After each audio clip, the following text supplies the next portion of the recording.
G'day viewers, my name is Michael and welcome back to Single Racer. And now today's video folks is totally unplanned, and that's because of a very kind and direct comment by Hugo here, the creator of the brilliant ULTIMUTE Custom Force Feedback for Project Cars 2.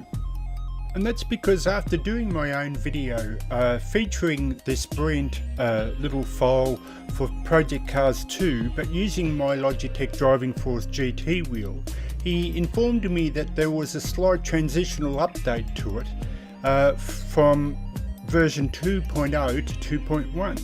And so here are the details here, and like I said, it's only a small update according to him, but the most interesting thing about this is that the line underneath which says this is most probably the last update, so I've included all the previous versions, which is great for me because it becomes an extension of what my video suggests. Now I'm going to have a link to my full force feedback settings for Project Cars 2 video at the end of this one, but just to re-establish that suggestion about having all the files within the Project Cars 2 directory, and just to be fair, here is an update here of the Jack Spade files, and if we go down now, we look, it's been updated to custom files version 2.1.3,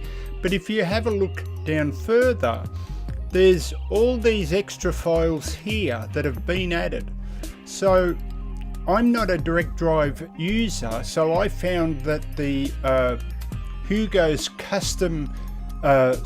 ULTIMUTE Custom Force Feedback file was better for me. But for the direct drive users, you might also want to retry this because there's been quite a few extra files added. But the great thing about all this is all this can be included in your Project Cars 2 directory. So let me just recover that very quickly now and discuss that in a little more detail.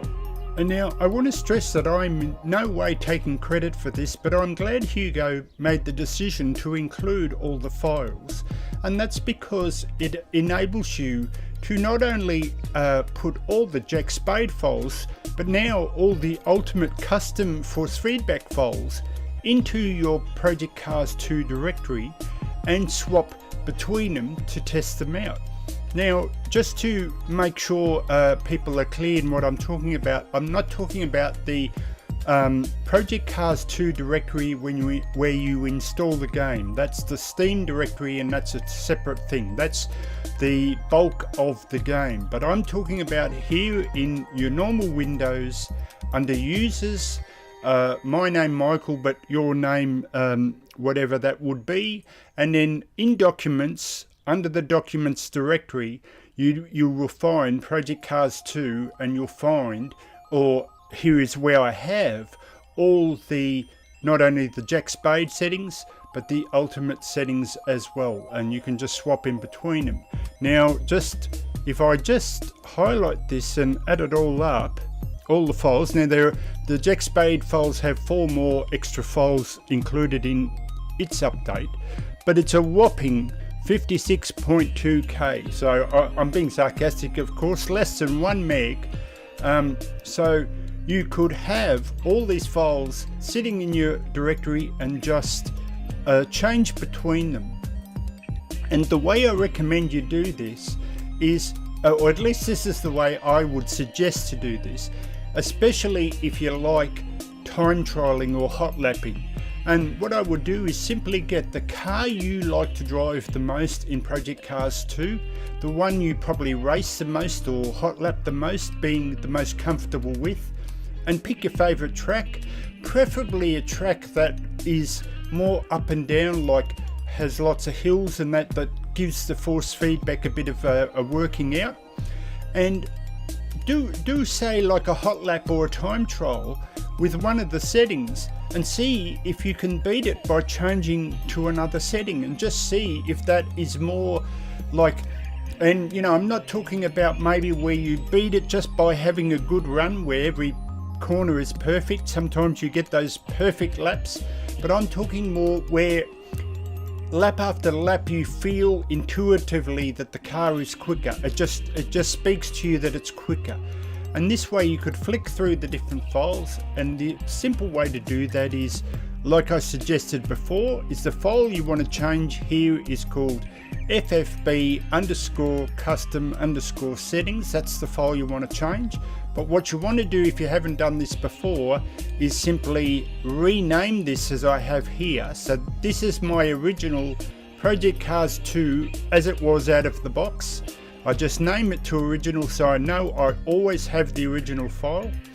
And then you just have the force feedback file there. What you would do is you would put all these files into the directory if you want to. You don't have to, of course, you can have them anywhere you like, but I've copied them in, and all I would simply do is copy, not rename, because by copying I don't ever lose these files. So you copy it, and let me just show you as an example. So I would copy, I would go back one directory here, I'd go paste, I'd go back to the file,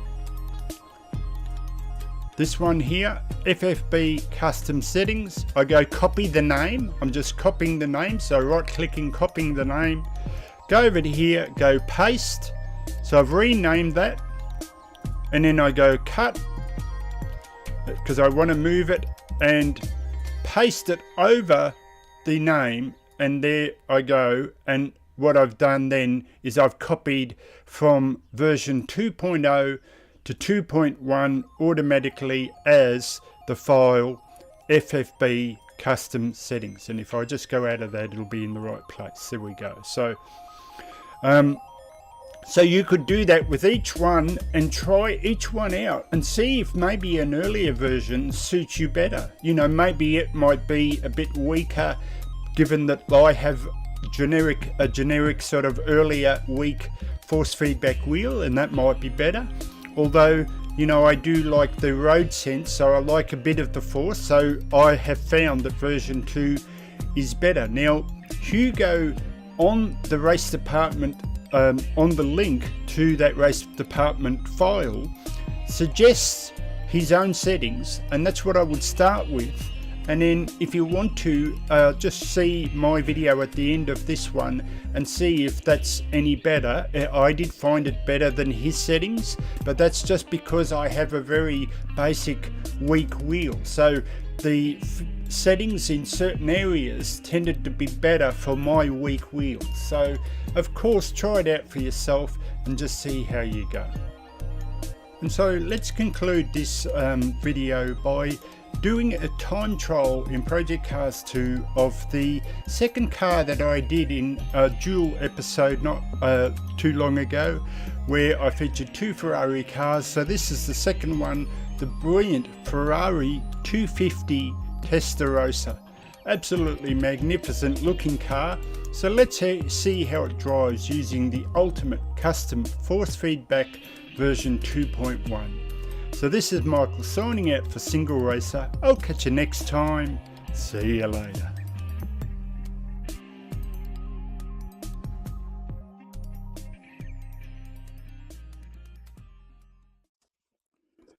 Okay viewers, so firstly I have to say, wow, this car is a lot harder to drive than I initially thought. And that's because of it's got such narrow front tyres, so it tends to understeer quite dramatically. So I did a basic test using the stable setup, and I got a time of 2:33, which put me in 6th spot, but I wasn't happy with that, and I had to basically relearn how to drive the car, in the sense that you kind of have to throttle steer it, meaning you kind of want to always kick its back end around to try and compensate for that push understeer that you get in the corners. So this thing, even though it's a classic car, it drives like it's 5 years earlier than it probably is, rather than being like on the cutting edge and driving 5 years after. At least that's the feeling I get, and I'll be absolutely keen to see how Mistex 24 does on his lap if he gets to this particular car. So let's now load up the loose setup, which tends to be a lot better. And I'm still driving it on default. I'll always drive the Project Cars 2 cars in their default setup, but we'll just select the loose for more kind of like the way I like to drive, which is you know, sort of over sliding or oversteering car. So let's see how we do now as we head off.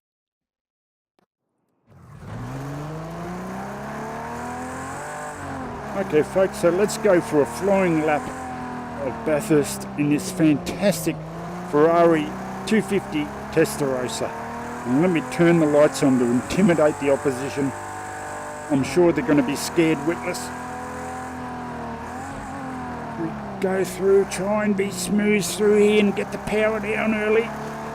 That's it. These cars have such thin tyres that I've got the 2 ghost cars in front of me loaded the next best 2 times, and you can see how thin the tyres are. So you can't treat this like a GT3 car and just plough through the corners and expect to hang on. So you kind of have to brake a little early and kind of coax the car through the corner, although that wasn't too good. Now I normally do this next top corner in second, but this thing only has 4 gears, so down to first to try and get that power in, match it, get out through that corner well. Here you throttle steer through this corner, get that arse end out, that's better. Oh, that was a bit rough, but I'll take it. Try not to hit this wall, this is the important one. And here the car almost wants to roll, that's how light it is. It's through there. Now I'm going to change early to balance the car up because she's so light, but you can still throttle again down to first to try and get that through that tight bit. That's it. Oh, the car in front's sliding. Can I catch it? Through here, down to first. Try and maximise that runoff out of the corner. Oh, I'm well ahead of the other 2, but this car's pretty hard to catch.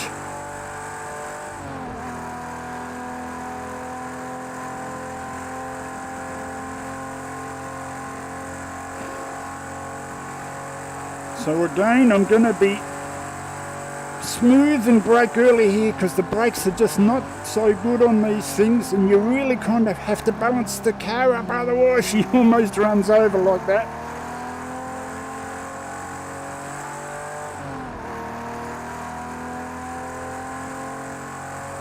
Oh, let's try for this one last corner here. No, I'm not going to get it. Not going to get it.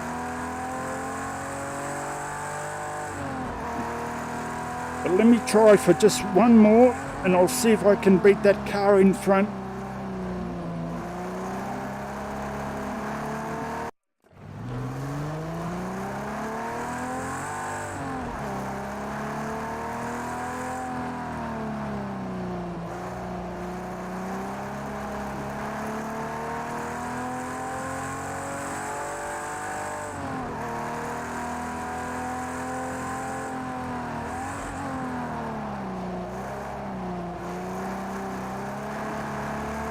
Okay folks, so I won't talk through this lap and I'll just try and focus on beating that first ghost car and see how we do.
Well, I seem to be well ahead of it, so this all comes down to the old Mist X24 keeping calm and trying to be not too safe through this corner.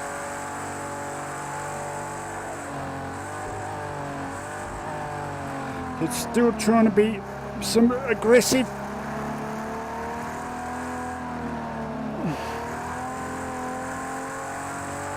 I think I might have it. Just be smooth here, Mick.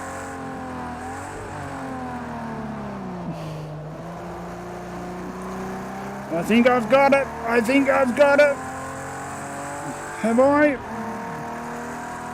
Yes. Yes. I think I have it. So let's check the records and see where I ended up. Did I get the best time? Yes, 2:30. Beautiful.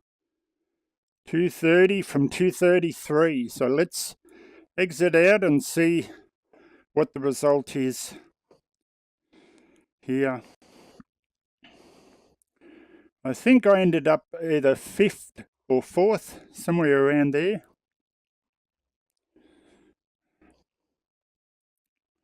Where are we? Yeah, fourth spot, and using a default car. I'm very, very happy with that. So I hope you enjoyed that.